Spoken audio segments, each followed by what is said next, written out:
Sex is where adults come to play. It's a fun fact.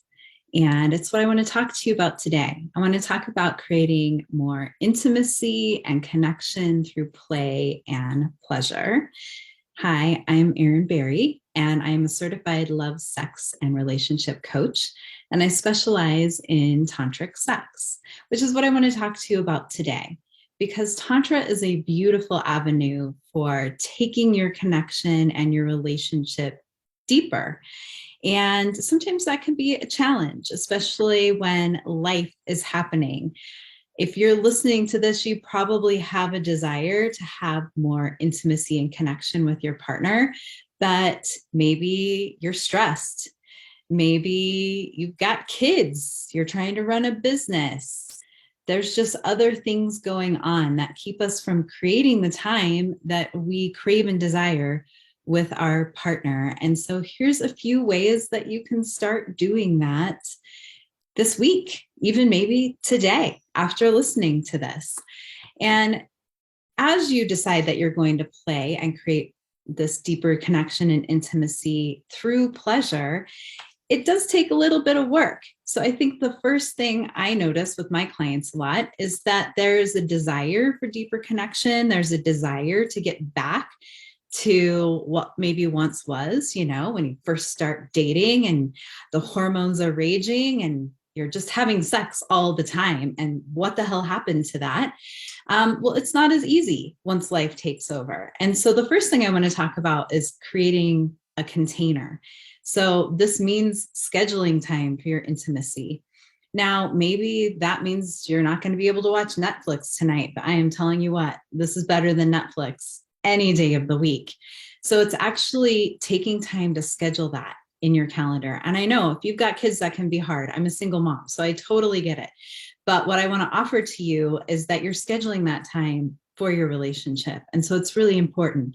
So whether that means getting a babysitter or waiting until the kids are asleep, or maybe getting away for the weekend, it's totally worth it for the reconnection. The other part is to actually really set the space. Like, how special is it when somebody takes the time and effort to actually light the candles, to put out the throw pillows, and to set a scene for your play? So either making your bedroom or another space in your house a sacred space where you actually can create this really juicy container for your playtime. And then being really intentional with it. This isn't just the normal, and not that there's anything wrong with this from time to time, like, oh, it's a commercial break, let's go. No, this is like taking time to intentionally focus on one another and to slow down. So there is no rushing. It's creating a few hours where you just have the space to be with each other and each other's presence, and also to explore, to play. That's what it's all about. So once you've done all this, you've created your space, you've created, like, lit the candles, it's the time you've scheduled, you're where you're going to be. Now it's time to actually connect. This is so important and something that a lot of couples forget to do before getting intimate. And really, there's this beautiful thing that happens when you take this time, which is that you attune to each other's nervous systems and you co-regulate. So if you've ever noticed your partner is stressed out and all of a sudden you're stressed out, that's why. This is like doing the opposite of that. So a few of my favorite techniques would be the hug to relax, which is really just, you could lay down next to each other, facing one another, or even sitting yab yum, which is cross-legged, where the woman's usually sitting on top of her partner. If you're same sex, then you'll just pick who's sitting on top of who, but you're aligning your chakras with one another.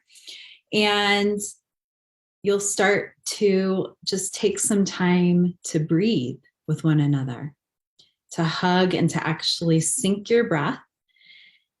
This is great just in general for hugging, but also to start a practice like this is to wait until you feel the drop. Like, you'll actually feel one another settle in and sink. And then just take a few more breaths there to really attune. The other thing that I really love to do in this space is eye gazing. So sitting a few inches apart, you don't want to be too close because it will make you go cross-eyed, but to actually take some space between you and to settle in to just looking into each other's eyes. If you've never done this before, it can be incredibly uncomfortable. So just being with whatever comes up as this happens. And the most important thing to remember in this moment is that breath makes this so much easier. So don't forget to breathe. And this doesn't have to take much time. It can just be a few moments where you're just looking in each other's eyes, really looking at that person, because I think so often we get so used to seeing who we're projecting onto our partner that we forget to actually see who's there. And there's this just beautiful sweetness when you look into each other's eyes. It's like you can see through all of that and see the true essence of the person that you love, that you're being intimate with.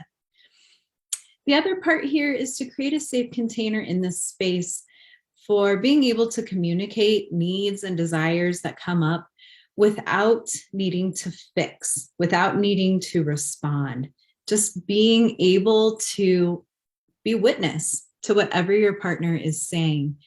If something were to come up in this space that needs to be addressed, address it later, outside of the container, when you both are in a good place, like nobody else is stressed, nobody's dealing with anything else, at a later point in time.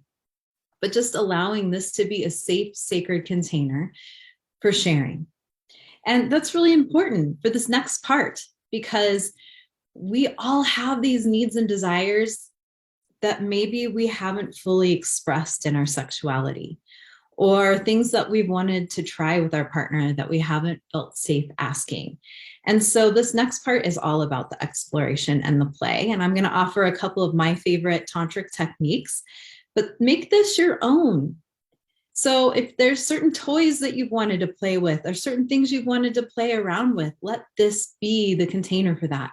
One of my favorites is actually pretending to be wild animals and playing, like actually wrestling, like especially if one of you has been really stressed out and maybe even frustrated in other areas, in a safe way, like playfully wrestling with one another can be a really fun activity.